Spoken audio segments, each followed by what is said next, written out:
आप बताइए कि कॉम्पिटेंसीज वर्मा साहब क्या क्या होनी चाहिए एक सीईओ की? Sorry? Last question towards me, so I will answer that one.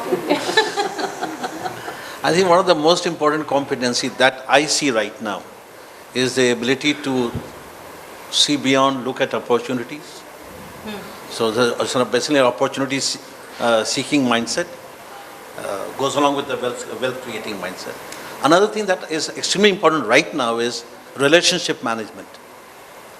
I think, look, it's a pretty dynamic, uncertain world. It's a risky world. And if I have analyzed around 200 companies, I saw that bulk of them tried to manage the risk by creating JVs or getting into strategic alliances. Even Power Grid, for that matter, when it had to create the test station in Bina, it tied up with 32 of other companies. Why did it do so? So relationship management, I think, is now going to be one of the most important competency for any CEO, for that matter, any leader.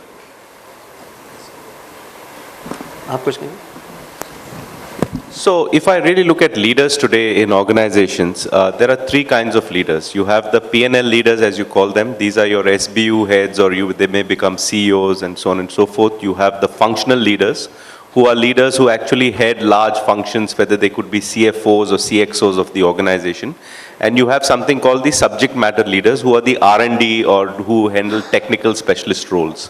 So I think there are very clearly three different kinds of leaders. And to me, there are two or three key competencies today that actually bridge all these types of leaders. And many of my colleagues here have spoken about it. For example, the whole relationship management or stakeholder management, as people call it, becomes a very important element. The other element is people management.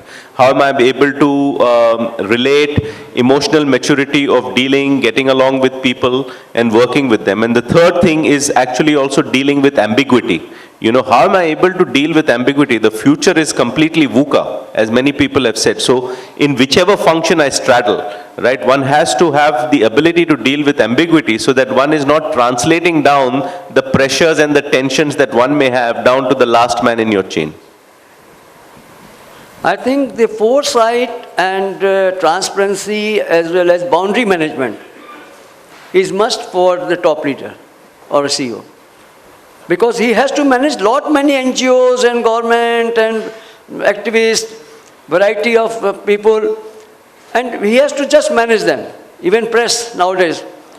So foresight, boundary management, and also leadership, transparency will be the key word in coming time. Sinha Sahab, aap Ask me bataएं. a question, only one thing. The major problem which I see in the corporate world, public as well as private both, leaders are silo leaders. The finance man goes like a finance man. The operation man goes like operation man. So find the functional leadership can be up to the middle bandwidth level. But when you groom people for the top level leadership, that's where the holistic leadership becomes extremely important. The man must know about the finance. Because we all are the wealth creators. And the major problem which I see in the corporate world, not many people know about the finance. So the finance director is the most powerful man. I also, you know about it. Because people don't know about finance. So how to build the holistic leadership, that is one point.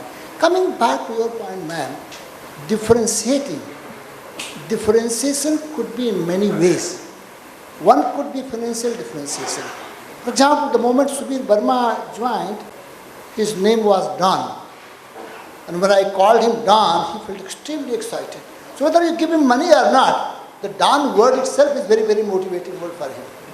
So I would like to say differentiating in terms of totality, because financially you can't differentiate. That is a very important point. And that is what the managers learned. They must develop the art of dealing people differently. You deal with your children differently. You can't deal other children silently. Are you saying there should be a job rotation right after the junior management? That is the first point. I'm talking about dealing people differently. I would like to say one thing. I remember one thing, sir, again, never ask a rabbit to fly and bird to run. Because everyone has got DNA. You touch the DNA and they would be with you. Thank you. Any questions from participants?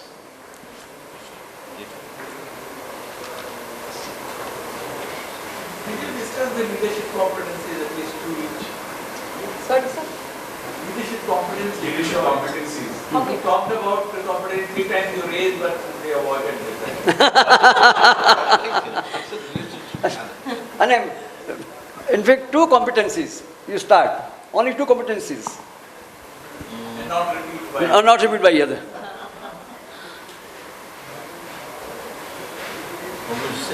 Yes, yes. Okay, I already said, I said wealth creating mind and relationship management.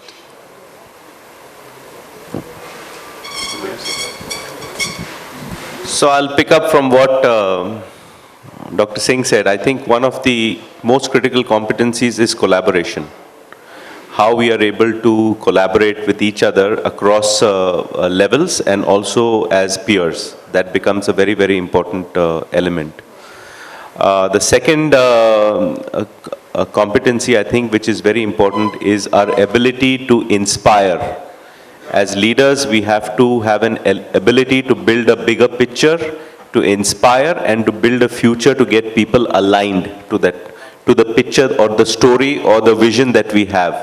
Our ability to inspire people to work in remote locations or to work through extremely difficult times or to work in situations where we've had cash crunch, that is a very, very important element for us to do. Yeah, I think it's the vision. Where am I going? And are we moving in the right direction as far as the organization is concerned? That is one thing. And while, theoretically, we do distinguish between, say, a leader and a manager, okay? One who does things right and the other who does the right things, I would say. But I feel that a leader also should know how to manage at the grassroots level. Because many times he gives the vision, but we are not able to actually, execute that vision because at times it's theoretical. So managing these 2 things is very important, right? Yeah, I think a lot of it is said. So just one more thing that I would want to add is the agility. Agility to be nimble, to be connected to the external environment, to understand what is happening, what are the trends, and ability to adjust to that, align to that, and make sure that we are leveraging the external environment. And of course, collaboration and networking and execution on the ground. If you want 2 more points, in fact, Dhananjay is doing some kind of work in the area of competency mapping. So whenever you talk about the competency, when you are in the lower management, you have one kind of set of competency. When you go to the middle management, you have got another kind of competency. If you go to the top team, you have got another kind of competency. But one area where I would like to say, use the word servant leadership. Krishna worked as a servant leader along with Arjuna. Jesus washed the feet of 12 disciples. Somewhere the servant leadership is missing. I have seen people, the moment they become from ED to director, something goes wrong somewhere. वो chairman होने के बाद मुझे लगता है कि 90% लोगों का दिमाग ही खराब हो जाता है. I sent a message to Sopti and Sopti said, I am sorry sir, बिल्कुल. The point which I am trying to make, how to bring humility. The biggest issue which I find, power corrupts people in terms of humility. How to also train people, that's why I say spiritualize their mindset and socialize their actions. If you want that you should have a great leaders, first of all, spiritualize their mindset and socialize their action. And that's where all the stakeholders and those kind of things will come from. आप कुछ कहना चाहेंगे? आपका धन्यवाद. Okay. मेरा नाम नरेंद्र कुमार गुप्ता है. I think in my view, HR has to think of the global thoughtfulness which has been postulated by the United Nations Compact Network, which says the job of a CEO and the society we live in. Let me sum up. UN has a charter and they have said very clearly all-inclusive growth for the weaker section of the society, differently able people, and people with loss of vision. My apologies. No one in the HR on the dais has touched that point, the society we live in. I hope somebody would throw light on that. Thanks a lot for listening. Spiritualize and socialize. Mike दीजिएगा इधर. I don't have questions, but I remember a graduate level story, novel, which was written by some of the Indian authors. I'm taking time. And it was written by 11 authors combined together, like the panelists, you know. And they started, so the responsibility was that you will tell the first story, first chapter, you write the next chapter, take it forward, third chapter, fourth chapter, fifth chapter. So when it came to the seventh author, he read back, of course, right from chapter 1, 2, 3. And in the seventh chapter, he said, I was so disgusted, I wanted to put them all in a bus, all the characters, and put them in the Uttarakhand khad somewhere and dump them out. I think I would prefer humility to be taken as a very big word for leadership. I think that was missing. Of course, business-mindedness, making money, making society happy, of course. All those things are there, but all that is backed up by intense sense of humility. That is very important. You agree then? Yes, I we will not agree. dump them in the khad. So, At times, I've noticed that at the senior level, CEO level, they're dealing with such, macro issues that the mindset, you kind of forget. It's not as if it's power corrupts or something like that. It's just that you're on a different plane where you forget to, come down, like as you said, towards humility. It's just too many things on their mind. No, I think perhaps you have to get humility or get me off on humility. Humility doesn't mean that I don't execute. If I execute, I may offend, I may stamp up over somebody's toes at times to communicate, but doesn't mean that I am not humble. Yeah. In execution is something which is a part of leadership responsibility. Correct. So to that extent, I am very humble. Doesn't mean that if I am in the army, I will not shoot. Yeah, so. Mantra could be connect horizon with the ground reality. Absolutely. Fly stickly, Absolutely. but also walk on the ground effortlessly. So my mantra is connect horizon with the ground reality. Yeah, so that's what I was saying, like vision as well as managing That's at the right, grassroots. that's right. so we have maintained the time.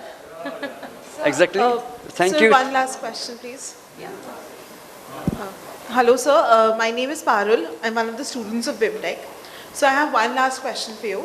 How do you increase adaptability amongst the employees so that they are more susceptible to change in the organization?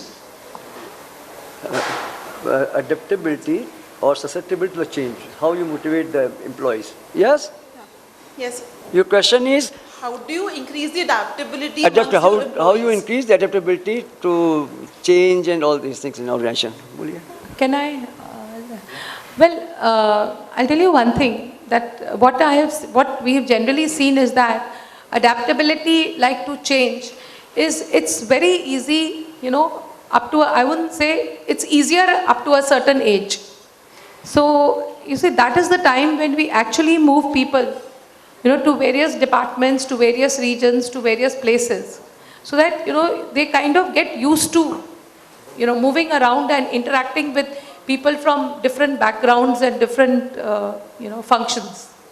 So I think that helps towards adaptability to change at a later level. Don't bring age in all that. Sorry? I'm sorry. Don't. Not everybody is as fortunate as- 1 minute, ma'am. I would always like to say, train people to romance with life. Right, absolutely. Those who romance with life, they are always